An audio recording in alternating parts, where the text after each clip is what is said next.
Hey everyone, I'm back. How are we doing? Are we enjoying the nice weather? Well, where I'm from, it's nice and sunny and spring-like, which is great. I love spring weather, and I love it when it's warm.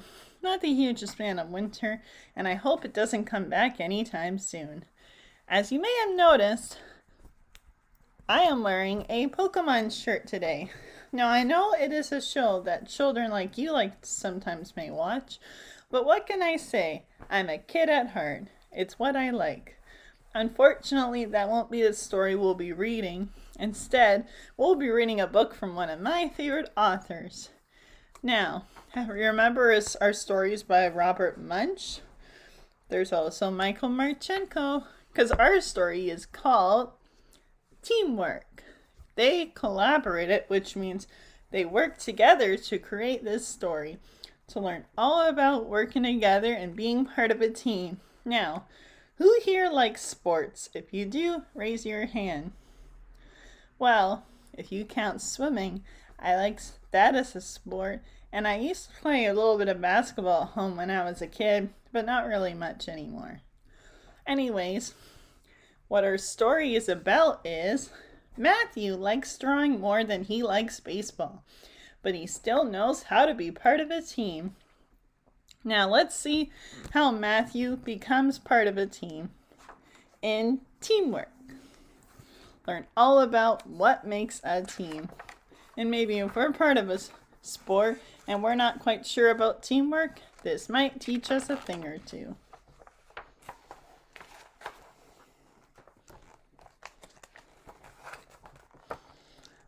Matthew, said his mother, you are drawing all the time.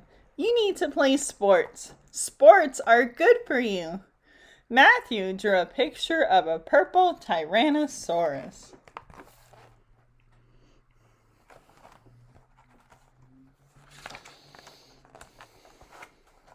Matthew, said his father, you need to play sports. Sports are good for you. Sports teach you teamwork. Matthew drew a green sky behind the purple Tyrannosaurus.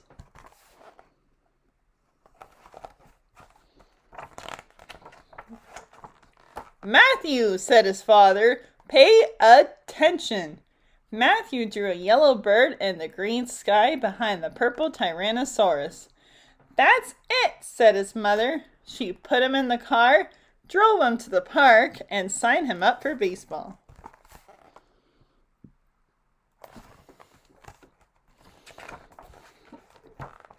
The coach gave Matthew a cap and a big glove and put him in right field. A ball flew over Matthew's head, but he didn't move. The other players yelled, Matthew, pay attention.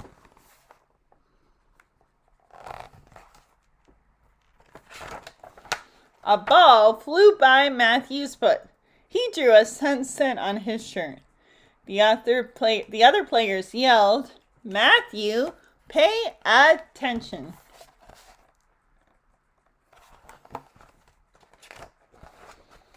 A ball flew by Matthew's ear.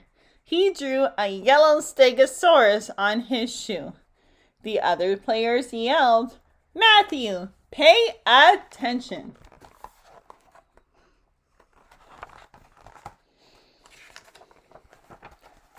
Finally, a ball flew out and landed right in Matthew's glove, and he didn't even have to move to get it.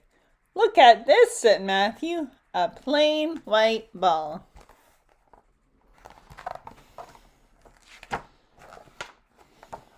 He drew a picture of the coach on the ball.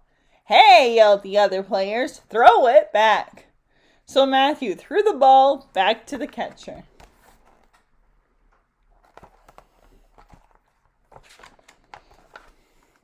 Wow, said the catcher, and he came out to the right field.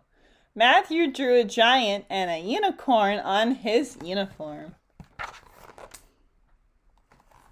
Wow, he is a very good artist. The catcher gave him another ball, and Matthew drew a yellow and green monster on it. Soon, all the balls had drawings on them, and everyone was throwing them back and forth, looking at the pictures.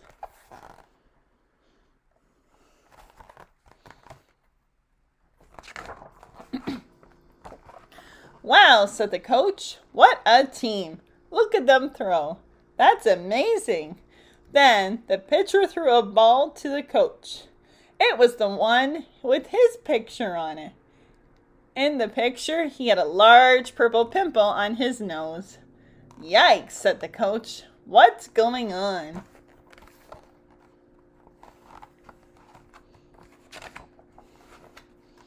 It's Matthew, everyone yelled. The coach looked at all the balls and he looked at Matthew. He threw a ball to him. It hit Matthew in the head and he didn't move. Said the coach.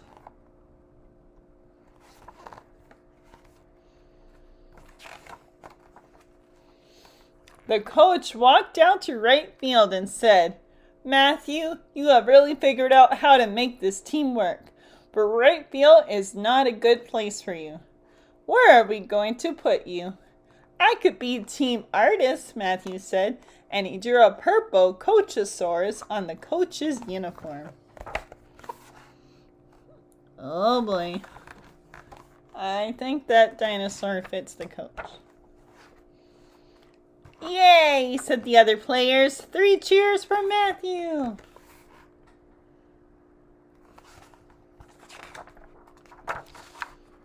The end.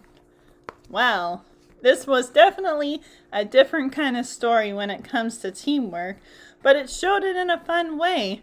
Matthew may have been different from the other players, but he got to learn how to socialize, and they got to learn how to work together as well. By looking at the pictures, they were able to pass them back and forth, and because sometimes putting them out in the right field didn't work for Matthew. But if you try again, you can find what you need.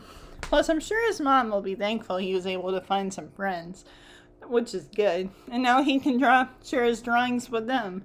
Maybe one day Matthew will become an artist. Well, I hope everyone enjoyed our story today, as I enjoy reading it with you. As for next time, I will have a bit of a funny story to share, but I'm sure everyone will enjoy it. So if you want to see it, make sure you stay tuned and spread the word. Until then, everyone, Makes a Bookworm says, see you later. Bye.